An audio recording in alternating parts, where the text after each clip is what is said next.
Hola, ¿qué tal? En esta ocasión vamos a ver lo que son las bases de datos. Eh, para ello, pues vamos a tener una serie de videos en los cuales iremos explicando, además de los fundamentos básicos, también vamos a ver los pasos para poder crear una base de datos. Las etapas del diseño conceptual, el diseño lógico, el diseño físico, y posteriormente nos adentraremos a la parte de SQL para crear las bases de datos ya en un gestor, y además de ello poder manipularla para insertar, eliminar, actualizar o consultar datos. Bueno, pues vamos a comenzar. Primeramente vamos a ver qué es una base de datos. Bueno, una base de datos es una colección de datos operativos de una empresa, de una institución. Estas empresas o instituciones pueden ser una escuela, una tienda, un museo, un aeropuerto, una tienda comercial, eh, etcétera, etcétera. Cualquier institución, cualquier organización puede hacer uso de lo que es una base de datos. Estas bases de datos son accesibles desde cualquier lugar, refiriéndose esto a que simplemente con tener acceso a internet la podamos accesar de manera remota. No es necesario que se encuentre uno físicamente donde se encuentra el servidor o la computadora donde se encuentre la base de datos. Las bases de datos también son accesibles desde cualquier nivel de la empresa, refiriéndose a esto a través del nivel estratégico, del táctico y del operacional. Para ello vamos a ver un poquito más adelante lo que es la pirámide ETO. Y estos datos pues se encuentran interrelacionados. Los datos que se encuentran en una base de datos siempre van a estar relacionados unos elementos con otros, a lo que vamos a llamar entidades. ¿Okay? Bueno, la pirámide de Eto es una pirámide en la cual en la parte superior nos vamos a encontrar al nivel estratégico. ¿Quién es el nivel estratégico en una organización? Bueno, son eh, los dueños, los gerentes regionales o los gerentes de una tienda, ¿no? Luego tendríamos el nivel táctico. El nivel táctico, bueno, aquí ya se encuentran personajes o personas que tienen un cargo menor a los de los gerentes, a lo mejor los jefes de departamento, en una escuela, por ejemplo, los directores de una carrera, etcétera, ¿sí? Entonces, el nivel táctico se encuentran eh, personas que no toman decisiones o las decisiones más importantes, pero que sí tienen a su cargo una cierta cantidad de personal, que es quien al final va a tener la mayor eh, relación con los clientes, ¿sí? Y finalmente tenemos el nivel operacional. Como su nombre lo indica, aquí se encuentran las personas que son operativas. Si regresamos al caso, por ejemplo, de una tienda comercial, pues aquí tendríamos a lo mejor a las cajeras, los almacenistas. En el caso, por ejemplo, de una escuela, a lo mejor son los profesores, quienes son los que interactúan de mayor manera con la base de datos al registrar las calificaciones de los alumnos. También podrían ser las cajeras que cobran las colegiaturas, y así podríamos poner ejemplos en cualquier tipo de organización. ¿Okay? Bueno, aquí hay unos ejemplos de las personas que podrían estar en cada uno de los niveles de esta pirámide ETO, que es la representación gráfica de cómo se organiza una empresa o un organismo. ¿Sí? Ahí están los jefes de área, jefes de departamento, directores, y al final tendríamos los gerentes, la junta directiva y los dueños de una empresa. Muy bien. Las bases de datos tienen ciertas características, ¿sí? Cada una de ellas va a tener una cierta funcionalidad dentro de lo que son las bases de datos. Estas características son la unicidad, la consistencia, la seguridad, la privacidad, la disponibilidad y la integridad. Bueno, ¿qué son cada una de estas características? La unicidad significa que no pueden existir dos tuplas que también vamos a llamar filas o registros con el mismo valor en todos los atributos. Aquí podríamos ver en la parte inferior donde se encuentran dos tablitas, dos grupos de información. En la parte izquierda tenemos una columna que se llama nombre, otra que se llama paterno y otra que se llama materno. Podemos ver que entre el primer y segundo registro se repite el nombre de Juan. Allí no habría ningún problema porque el apellido paterno del primer Juan es López y el segundo Juan tiene un apellido paterno Sasso. Entonces ahí no hay problema porque no se repite la información en todos los atributos o en todas las columnas. Pero veamos el caso entre el segundo y el cuarto registro, que los dos tienen el mismo apellido paterno y el mismo apellido materno, por lo tanto estaríamos infringiendo esta característica al tener dos registros con exactamente la misma información en todas las columnas. Si analizamos, por ejemplo, el caso de la cuadrícula que tenemos del lado derecho, allí no hay ningún problema porque hay un atributo o hay una columna, en este caso es matrícula, que sin importar cómo se llame la persona, esta matrícula es distinta para cada uno de los registros. Aunque seguimos teniendo a Juan Sasso Cancino dos veces, la matrícula es quien hace la diferencia.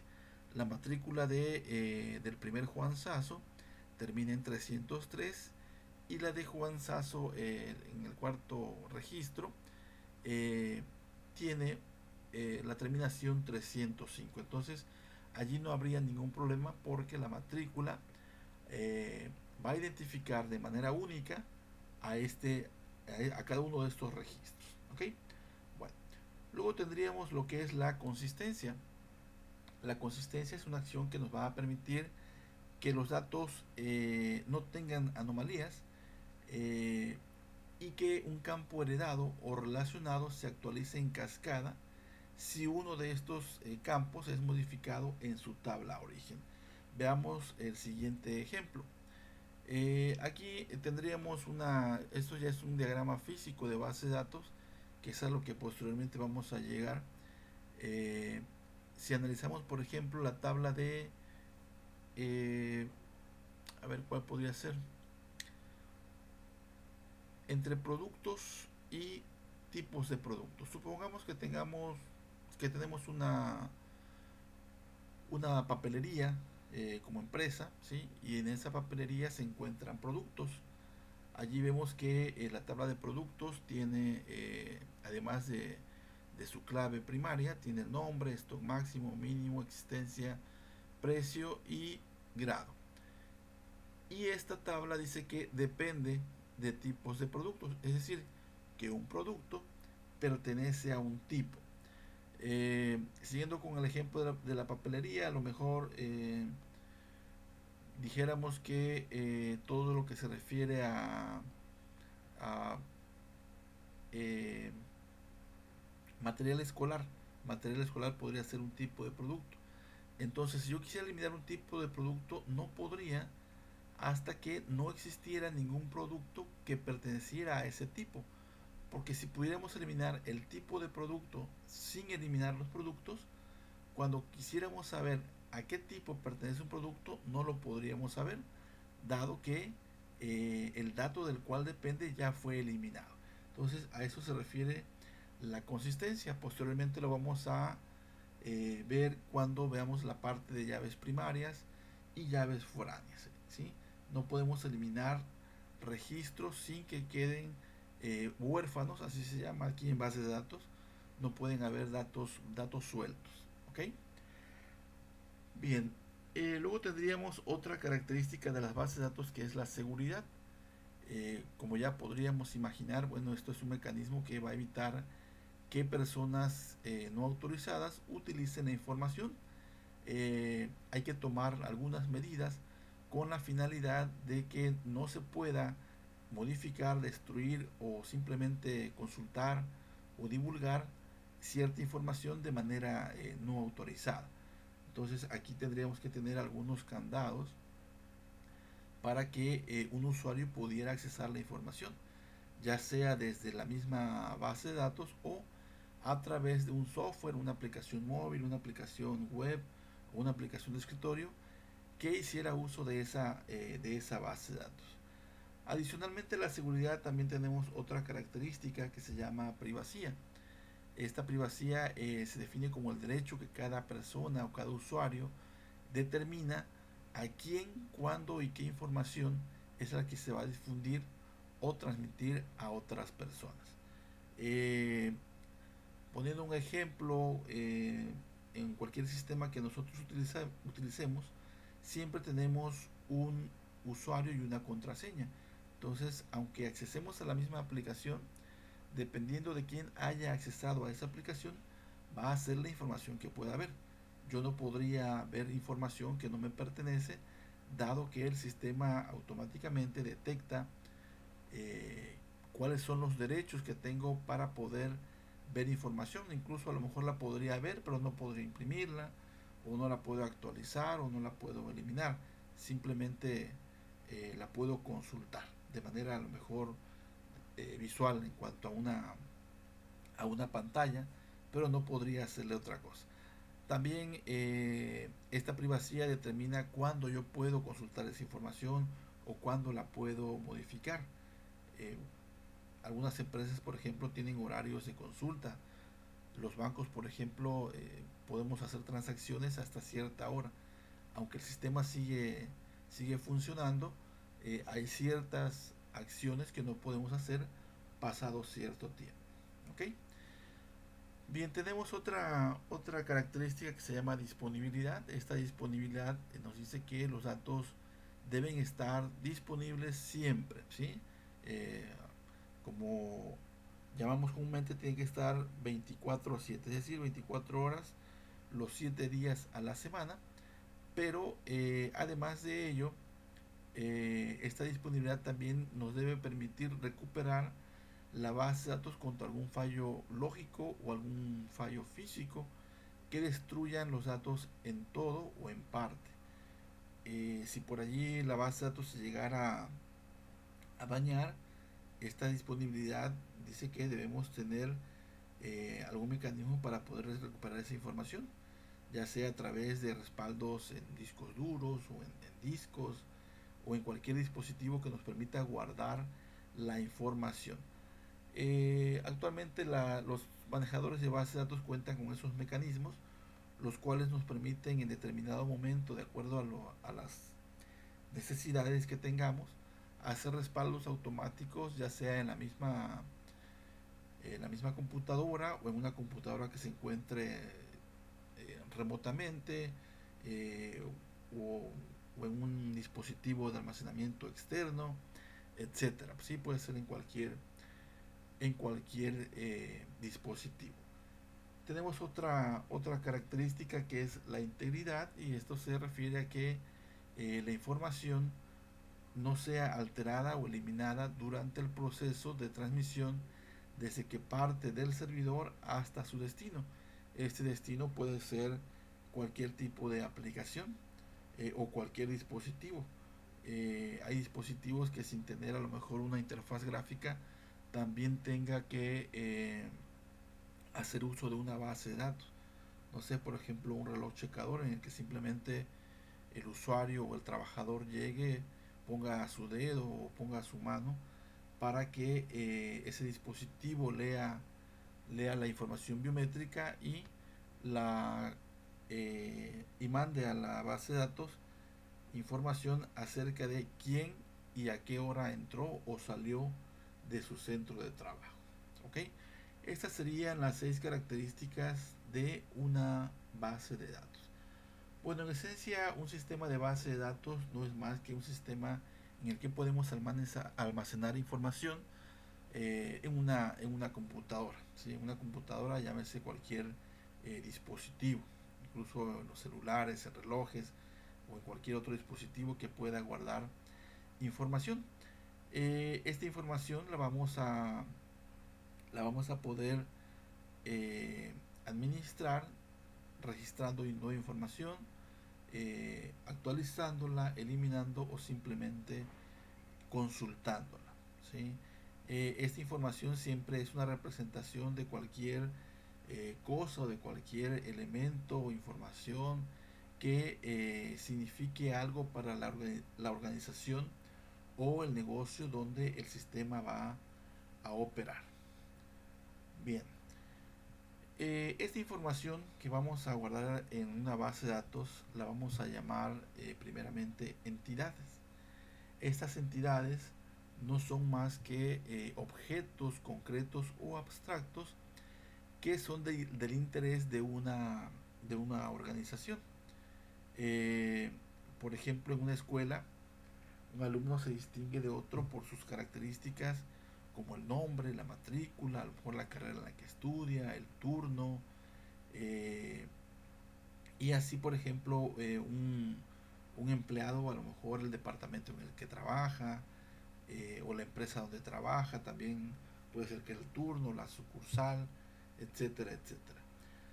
Vamos a tener dos tipos de entidades, las cuales son las entidades tangibles. Estas entidades son objetos que podemos ver o podemos tocar, ¿sí? Cosas que podemos eh, de manera tangible poder manipularlas. No sé, por ejemplo, una mesa, una silla, una casa, una libreta, un producto. Y luego tenemos lo que son las entidades intangibles, que son esos objetos o eventos que no podemos ver, pero que sí sabemos que existen. Por ejemplo, en un producto tenemos una marca. No podemos tocar una marca de un producto. Sí sabemos que existe. Podríamos tocar a lo mejor la etiqueta del producto, pero no es la marca, ¿sí? Entonces, de la misma manera, podríamos tener en un sistema de control escolar las asignaturas o materias que un alumno cursa, la carrera, que finalmente son entidades, pero que no son tangibles, ¿sí? Pero de todos modos son del interés para una organización o una institución. Eh, las bases de datos cuentan con unas funciones que nos van a permitir pues guardar la información en los dispositivos que ya habíamos comentado. Estas funciones de las bases de datos pues tienen algunos beneficios, como por ejemplo minimizar la redundancia de los datos. Si existe información redundante, pero de manera controlada vamos a guardarla a fin de poder relacionar los datos. Esto se refiere a las llaves primarias y las llaves foráneas de una tabla eh, con otra. Siempre la llave foránea de una tabla es la llave primaria de otra. Entonces, al menos eso se va a repetir. ¿Por qué? Porque es el enlace que deben tener dos tablas para poder relacionar la información de una contra la otra. Asimismo, tenemos también que las bases de datos aumentan la consistencia debido a que la redundancia pues ya no es tanta. También la integración de los datos nos permite tener una mejor visión, una visión más centralizada de la información, así como veíamos el diagrama con el que ejemplificamos la consistencia de las bases de datos. Otro beneficio es la facilidad que se tiene para compartir los datos, ya que la podemos accesar de manera remota. Hay personas que trabajan de manera remota y no necesariamente tienen que estar físicamente en la empresa. Los llamados home office o también los freelance que trabajan desde casa y bueno, desde allá se conectan a las bases de datos para poder trabajar, ¿sí? Los celulares, por ejemplo, utilizan bases de datos que normalmente no se encuentran dentro del mismo dispositivo. Hablemos, por ejemplo, de Facebook. Es una aplicación que nos permite conectarnos a una base de datos que ni siquiera sabemos dónde se encuentra, dado que Facebook tiene servidores pues prácticamente en todo el mundo. Y así ese tipo de aplicaciones accesan a bases de datos, pero no se encuentran físicamente en el mismo lugar. También hay mayor estandarización, ya que las aplicaciones accesan a base de datos de la misma forma. A eso también se le llama administración centralizada. Otro beneficio también es que hay mayor facilidad para desarrollar las aplicaciones. Esto es consecuencia del punto anterior, y con esto pues aumenta la productividad. Simplemente uno se va a preocupar de los procesos y ya no de la parte del acceso. También tenemos otro beneficio, que es la independencia de los datos. Esto es la capacidad de modificar una definición o el diseño de la base de datos respecto de un conjunto de datos en el nivel de abstracción, sin afectar la definición equivalente en el nivel superior. Es decir, que yo puedo modificar una tabla sin que afecte eh, la información del resto de las tablas que se relacionan con ella. Yo puedo agregarle más datos o quitarle algunos datos que tenga una tabla, y esto no va a afectar a las demás. Simplemente afectaría la parte que estamos modificando. Antes que existieran las bases de datos, la forma en que se guardaba la información era a través de el procesamiento de archivos planos. Imaginémonos un archivo TXT en el cual se encontraban guardadas toda la información de una empresa, o la forma en que trabajaban esos archivos era muy anticuada. Esto, más que ventajas, eran algunas desventajas, porque había mucha redundancia, es decir, que la información era muy repetida y era muy inconsistente. Eh, otra, otra desventaja también era que había dificultad para accesar los datos. No había tanto la parte de conectarse en red. Los datos estaban aislados, estaban en diferentes computadoras, y pues era muy poco probable que se pudiera integrar información para satisfacer los requerimientos de toda la empresa. Todos los sistemas estaban separados, había un sistema para una cosa, otro sistema para otro, y no había un buen manejo de la información. En cuanto a la privacidad y seguridad, pues esto era prácticamente eh, inexistente. Cualquiera podría entrar si tenía acceso a la computadora. No había los mecanismos que actualmente tienen las bases de datos para poder determinar quién entra, cuándo entra y cuáles son los permisos. Allá, si entrábamos a un archivo, pues podríamos ver todo. En una base de datos no. Dependiendo de los permisos serán la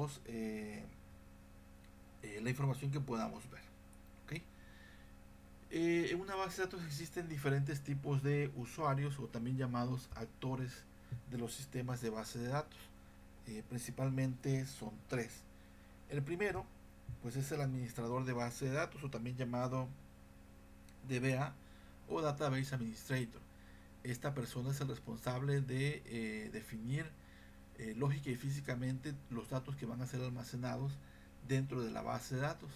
Además de esos datos, ver de qué tipo va a ser, qué es lo que va a contener, y también se encarga, por ejemplo, de decidir, junto con las personas que analizan los sistemas, el contenido de la información que va a ser guardada. También es responsable de decidir cuál va a ser la estructura de almacenamiento de la base de datos, cuáles serían las estrategias desde las cuales se podrían accesar, en dónde va a ser guardada la información, quién va a ver ciertos datos. También es responsable de definir las estrategias necesarias para respaldar, y en caso de fallos, poder recuperar la información. El segundo usuario o actor de una base de datos es el usuario programador. Este usuario, aunque no es el responsable de determinar la estructura de la base de datos, sí la va a usar para poder guardar la información desde la aplicación que él esté desarrollando. Eh, Normalmente siempre un programador pues debe saber de base de datos para poder saber dónde va a guardar información qué información depende de otra, qué información se debe guardar antes que otra información, etcétera. Así debe tener los conocimientos necesarios de una base de datos. Y por último tenemos el usuario final, que este usuario pues ni siquiera tiene conocimientos ni de programación ni de base de datos. Es el que usa la base de datos pero a través de una aplicación que ya el desarrollador hizo. Aquí podríamos listar pues casi todo el mundo. Las cajeras, por ejemplo, en un centro comercial no saben ni cómo está hecho, ni cómo está hecho ni la aplicación, ni la base de datos. Ella simplemente a través de un lector de código de barras pasa los productos por él y el sistema ya se encarga de hacer las consultas necesarias para saber cuánto cuesta un producto y al final pues el programa le dirá cuánto debe cobrar. Ella insertará la información acerca de con cuánto paga el usuario, si es que paga en efectivo, eh, y le dirá cuánto es el cambio que debe dar. En caso de que pague el usuario con una tarjeta de débito o de crédito, pues también existen los mecanismos necesarios para poder consultar esa información en el banco en que se encuentre la cuenta de ese cliente y pues también traer la información para ver si tiene el saldo suficiente, etcétera, etcétera, etcétera. Entonces, los usuarios finales no tienen conocimientos o no deben tener conocimiento eh, de base de datos o de programación porque simplemente van a utilizar una aplicación que ya hará todo por ellos. ¿Okay? Bueno, eso es parte de lo que estaba comentando ahorita, que pueden utilizar un programa de aplicación creado por un usuario programador que acepte las órdenes desde la misma aplicación y que mande las solicitudes al sistema manejador de bases de datos en nombre del usuario final. Muy bien. Eh, Aparte de las características de las bases de datos, también tenemos características de los sistemas administradores de bases de datos o también llamados DBMS por sus siglas en inglés, que sería Database Manager System o en español sistema administrador o también podemos encontrarlo como sistema gestor de base de datos. Este DBMS o sistema administrador de base de datos nos va a proveer de una interfaz, una interfaz gráfica, de un IDE, para poder interactuar con la base de datos. Una base de datos nunca se puede acceder o manipular directamente, sino es a través de uno de estos sistemas manejadores de base de datos que esto se puede considerar como un intermediario entre el usuario y la base de datos. Tenemos algunos de los manejadores más conocidos. Aquí podría a lo mejor errar. Actualmente existen muchísimos manejadores. Esos son de los más conocidos. Tenemos SQL Server, Oracle, que sin duda es de los más robustos. Algunos son de código libre, se pueden modificar. Algunos son gratuitos, otros son de paga. Algunos de los que son de paga, como por ejemplo SQL Server, Oracle, tienen sus versiones también, sus versiones gratuitas que no tienen toda la funcionalidad de la versión de paga, pero son aceptables para trabajos relativamente pequeños. Tenemos por acá MariaDB, Sybase, DB2, Access, Firebird, DBase, Informix, MySQL, FoxPro. Y bueno, hay una infinidad de manejadores actualmente en el mercado. Estos sistemas manejadores de base de datos tienen una estructura global, la cual se encuentra dividida en algunos módulos. Estos módulos controlan una parte o son responsables de una parte del total del sistema. En la mayoría de los casos, el sistema operativo proporciona los servicios más básicos, es decir, cómo se va a guardar la información. Los componentes funcionales de un sistema de base de datos también son, cada uno tiene su propia responsabilidad o su propia función. Por ejemplo, el sistema gestor de archivos es quien va a gestionar el espacio en la memoria del disco. En la memoria del disco lo llamaremos un disco duro, ya sea interno o externo, eh, algún hosting a lo mejor, y también va a ser el responsable de la asignación de las estructuras de datos usadas para representar la información. Luego tenemos propiamente al manejador de base de datos, que no es más que el programa que nos va a permitir crear y conectarnos a las bases de datos. Ya habíamos mencionado algunos anteriormente. También tenemos otro componente que sería el procesador de consultas. Este procesador lo que hace es recibir las peticiones del usuario en un lenguaje específico, por ejemplo SQL, que veremos posteriormente, eh, y este procesador convertirá la solicitud en una forma eficiente, de manera que el manejador lo entienda de una manera más rápida, y también de manera más rápida nos devuelva la información solicitada. Luego tenemos lo que es el compilador de DDL, que significa Data Definition Language, que es una serie de comandos que nos van a permitir crear, modificar o eliminar los objetos de una base de datos. Eh, Esto lo veremos posteriormente junto con otro lenguaje que se llama DML, que es el lenguaje de manipulación de datos. Otro componente sería el archivo de datos, que es donde físicamente se guarda la información de una organización. Dependiendo del sistema manejador, se podrá manejar más o menos archivos, ya sea para toda la base de datos o para cada una de las tablas. Podríamos mencionar el ejemplo de SQL Server, que de manera inicial, cuando se crea una base de datos, cuenta con dos archivos: un archivo para los datos y otro archivo para las transacciones, ¿sí? Es como una especie de bitácora de cómo se llevan a cabo los procesos de creación, eliminación, actualización de información, para poder en un momento dado restaurar la base de datos a un punto en el tiempo. Ese es el caso de SQL Server, pero por ejemplo MySQL, por cada tabla nos va a crear de 2 a 3 archivos, y dependiendo del tipo de objeto podrían ser más archivos por cada una de las tablas. Entonces este archivo de datos pueden ser pocos o pueden ser muchos, dependiendo del manejador de bases de datos que utilicemos. Otro componente de los sistemas manejadores de bases de datos es el diccionario de datos.